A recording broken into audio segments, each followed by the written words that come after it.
అమ్మమ్మమ్మమ్మమ్మ.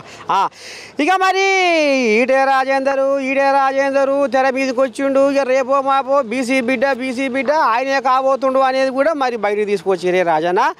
మరి ఎట్లా మరి ఆ కోళ్ళలాగా అలిగినట్టు కొద్దిగా కొడుతుంది. ఏదో కొత్త పార్టీ కూడా పెడుతుంది. ఇక ఆశ వదులుకుండు.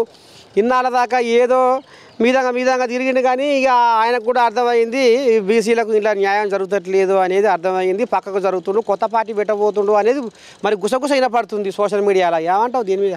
ఒక్కటేనే ఈ ఈడల రాజేంద్రన్న ఎమ్మెల్యేలకు 2 దిక్కుల పొడి చేసేందుకు ఓడిపోయిండు.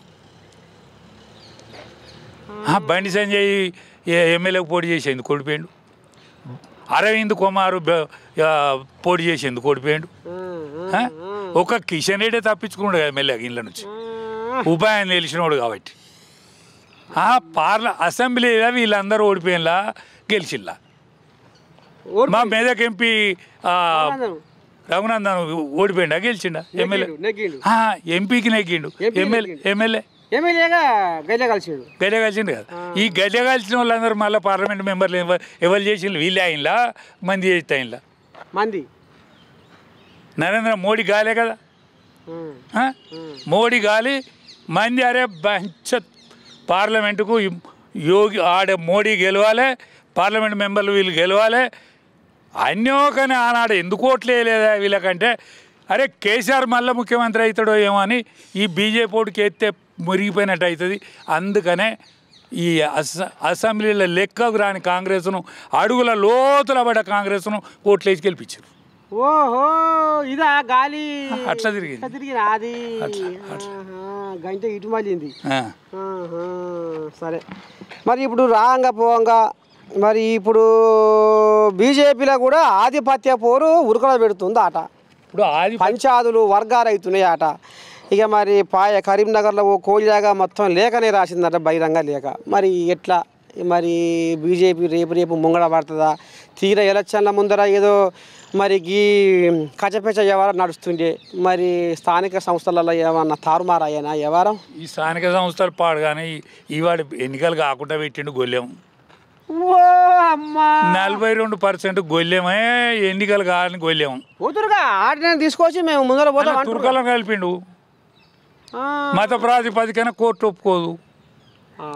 నేను చేసినట్టుండే అదే చెల్లనట్టుండే రాజన్న వ్యవహారం. వరకు గుజరాత్లే నరేంద్ర మోదీ ఇలాగనే ఆనాడే బీసీలలో ముస్లింలను కలుపుకున్న చరిత్రే ఉందాట. మళ్ళీ ఇలా కొత్తగా ఏముంది? మళ్ళీ మీరు తెలంగాణ కొత్త పదం పడుతుంది. ఒకటే నేనేమంటానంటే, కోర్టులు నరేంద్ర మోడీ చేతులు ఉండయి, సోనియా గాంధీ చేతులు ఉండయి, ఎవరి చేతుల కోర్టులు ఉండయి కదా.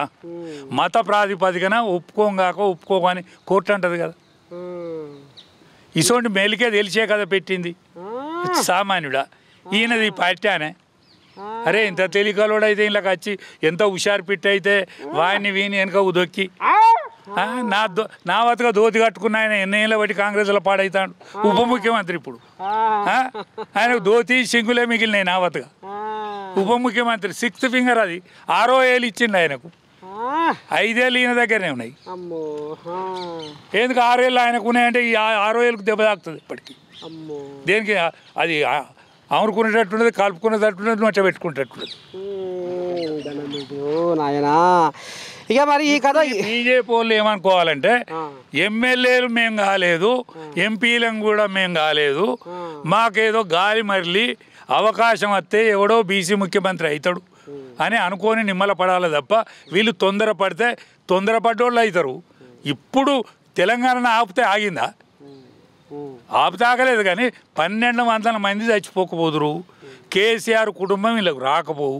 ఆనాడే తెలంగాణ వస్తే ఇదంతా కాకపోవు. కాబట్టి మీ రాజ్యాన్ని మీరు ఆపుకోగలుగుతారు. కానీ వీళ్ళందరూ ముసలోళ్ళు అవుతారు. ఇప్పుడు ఉన్నోళ్ళు ఎవరు? లక్ష్మణ్ ముసలోడు అవుతాడు, ఈటల రాజేందర్ ముసలోడు అవుతాడు, బండి సంజయ్ ముసలోడు అవుతాడు, మన అరవింద్ ముసలోడు అవుతాడు. మరి ఈటల రాజేందరు నిమ్మల పడ్డట్టేనా కోళ్ళగా అటు ఇటు ఏమన్నా? మరి నిమ్మల పడకపోతే పార్టీ నీదా? నువ్వు మన నిమ్మల పడకపోతే ఎట్టుంటుందా? నువ్వు 2 దిక్కుల పోటీ చేసినావు, గెలిచినావు మన అసెంబ్లీకి, పార్లమెంటుకు. మరి బ్రహ్మాండమైంది, దేశంలో పేరెన్నిక పార్లమెంటుకు గెలిచినావు. దేశంలో లేదా అటువంటి నియోజకవర్గం మల్కాజ్గిరి అంత పెద్దది. అమ్మని భారతదేశం కాదు, ఆసియా ఖండంలో పెద్దది, యావత్ ప్రపంచంలో పెద్దది అది. అమ్మని స్వామి రంగు. మరి కాదే ఒక మాట, ఇక మరి ఇప్పుడు అందరూ బీసీల చుట్టే తిరుగుతుర్రు, రాజకీయ పార్టీలు లీడర్లు గుమ్మాయి చెక్కాయ గుంపు కట్టుకొని బీసీలు అని నిద్రలో కూడా బీసీలు అని కలవరిస్తుర్రు. ఇవాళ ఒక్క తల్లి కడుపులో పుట్టిన అన్నదమ్ములే నీ దండం పెడితే చెట్టుకోగలు పుట్టుకోగలు అన్నట్టు కచ్చపెచ్చ వ్యవహారంతో కయ్యానికి కాలు దూతుర్రు, కలిసిమెలిసి ఉండలేరు. మరి ఇలా ఇంత పెద్ద కుటుంబం, బీసీల కుటుంబం, కోట్లాది మంది కుటుంబంలో ఏం కలిసిమెలిసి ఉంటారే? ఎప్పటి నుంచి నడుస్తున్నాయి ఉద్యమాలు, బీసీ సంఘాలు, ఇంతవరకు కొలికి రాదా? మరి ఎట్లా అవుతారు అనుకుంటున్నావు ముఖ్యమంత్రి, బీసీ ముఖ్యమంత్రి? ఒకటేనే, స్వతంత్ర భారతదేశంలో 77 ఏళ్ళ స్వతంత్ర భారతదేశంలో ఇప్పటి వరకు బీసీ ప్రధానమంత్రి కాలే. 77 సంవత్సరాల స్వాతంత్రంలో బీసీ ప్రధానమంత్రి అయిందా? ఒక్కసారి అయిండు, రెండోసారి అయిండు, మూడోసారి అయిండు, 3 సార్లు బీసీ ప్రధానమంత్రి అయిండు. మధ్యప్రదేశ్ అతి విశాలమైనటువంటి ప్రాంతానికి ఒక యాదవుడే ముఖ్యమంత్రి అయిండు.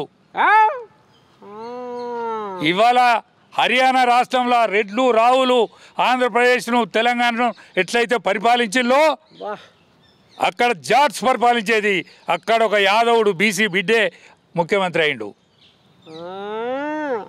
ఒరిస్సా రాష్ట్రంలో రాజులు వెళ్ళిన ప్రాంతంలో ఒక ఎస్టీ పాలితుడైండు. అమ్మని సాయుధంగా అంటే ఇదంతా బీజేపీతోనే సాధ్యమవుతుంది అంటావా? ఎట్లా? ఎస్, వాడు ఏదంటే అది చేస్తాడు. 370 ఆర్టికల్ రద్దు అంటే రద్దు చేసి పారేసిండు. త్రిబుల్ తలాక్ తీసేస్తానంటే తీసేసిండు. పాకిస్తాన్లో నీకు ఎక్కడ ఉంటావో టెర్రరిస్ట్ అక్కడ దెబ్బ కొడతాంటే కొట్టిండు. మరి ఇక అక్కడ మణిపూర్ అటువైపు కులాల కుంపట్లు మతాల మంటలన్నీ ఇప్పటి కూడా మరి ఇంకా ఉధృతంగా ఉరుకులో పెడుతూనే ఉన్నాయి. స్వతంత్ర భారతదేశంలో నెహ్రూను గాంధీ చేసిన పురుషార్థం ఇదంతా. స్వతంత్ర భారతదేశంలో ఒక్క ఓటు కూడా పడని జవహర్లాల్ నెహ్రూను ప్రధానమంత్రి చేసి ఆ గాంధీ కట్టుకున్న పాపం ఇది. ఒక్క ఓటు పడలే ఆయనకు. సర్దార్ వల్లభాయ్ పటేల్కు మెజార్టీ ఓట్లు పడ్డాయి, కానీ సర్దార్ వల్లభాయ్ పటేల్కు గాంధీ అంటే ఇష్టం, గాంధీకి నెహ్రూ అంటే ఇష్టం. దాని పేరు విన నాశనం చేసిండ్రు.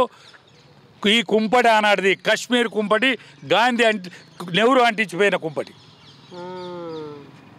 మరి రాకపోగా ఇక మోదీకి శతకాకుండా అయిపోతుంది. ఇక మరి ఇక దిగిపోయే కాలం దగ్గరికి వచ్చింది. ఇక మరి పదవి మరి రేపు ఆయన ఇక మరి ఆయన స్థానంలో మరి ఏ కోయిలాగా లైన్కి వస్తుంది అంటావు ప్రధానిగా? రేపు బీజేపీలో ఏ కోయిలాగా 3 కోయిలాగాలు ఏమో లైన్లో ఉన్నాయి అంటారు. ఇప్పటికైతే గట్టిగా ఈ కోయిలాగే ఉన్నది. ఇప్పటికైతే గట్టిగా గుడుగుడు ఆడేటట్టున్నది. మరి సాయిరంగా అయితే ఇంకా ఏం, అరే ఇప్పటికైతే వెనక పోకుండానే ఉన్నది. అంతేనా? ప్రపంచ రాజ్యాల సరసన చిలాత్ అనిపించేటువంటి ప్రధానమంత్రి ఏ పార్టీలో లేడు. ఒక బీసీ బిడ్డడు. అరే మరి దిగిపోయే యాళ్ళ వచ్చిందంటారు. కానీ యాళ్ళ ఏ సందర్భంలో మాట్లాడిందో ఏ సందర్భంలో వాడుకుంటానో ఈ ప్రపంచానికి తెలుస్తలేదు. ఆయన ఓ పుస్తకావిష్కరణ సభలో వాన ప్రస్తావనలో ఉంటాయి కదా 4 దశలు. మొదటి దశ బాల్య దశ, యవ్వన దశ, కౌమార దశ, వృద్ధాప్యం, 3-4 భాగాలు ఉంటాయి కదా. ఏది 100 సంవత్సరాల జీవితం మీద భాగించబడ్డ భాగాలు. ఇవాళ మనకు ఈయన ఉన్నాడు కదా, ఎవరు ఏది విదేశాలలో ఏం జరుగుతుంది, మన దేశంలో ఏం జరుగుతుందని దెబ్బగొట్టే మనిషి ఉన్నాడు చూడగానే.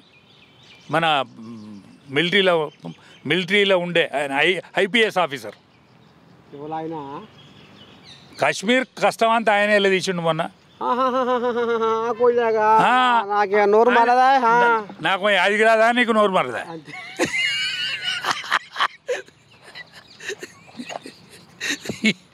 రాజా సాలకుండా ఇక ఏం చేయముల్లా. ఇక పెత్తానికి వచ్చినాక గిట్టే ఉంటుంది మరి కథ. 80 ఏళ్ళు ఆయనే 80 ఏళ్ళు వెళ్ళిండు. పాకిస్తాన్ టెర్రరిస్ట్ మాయం అంటే మాయం.